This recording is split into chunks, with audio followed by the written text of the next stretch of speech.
వాళ్ళ అమ్మ చెప్తుంది పార్వతీదేవి అమ్మ.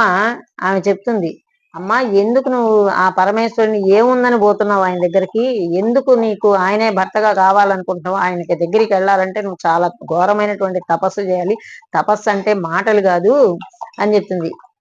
అప్పుడు ఆమె అంటే నేను ఎంత తీవ్రమైనటువంటిదైనా కూడా నేను చేస్తానంటుంది. అప్పుడు వాళ్ళమ్మ చెప్తుంది, ఎక్కడ లేరవేల్పులు సమీప్సిత దాతలు ముద్దుకూన నీవెక్కడ ఘోర వీర తపమెక్కడ ఈ పటు సాహసిక్యముల్ తక్కు శిరీష పుష్పం అవధాన పర్వతమునన్ మధువ్రతం వెక్కిన నోర్చునో విహగమెక్కిన నోర్చునో నీవే నిశ్చయింపుమా అని మనం ఆ పద్యం కూడా నాకు ఇప్పటికీ కూడా అది అప్పుడప్పుడు గుర్తొస్తూ ఉంటుంది. అంటే తపస్సు అంటే మాటలు కాదు, ఎక్కడ లేరు దేవతలు, ఎక్కడ లేరు, నువ్వు ఇంట్లో చేసుకో నాయన, ఎందుకు అడవికి వెళ్తావు, అడవి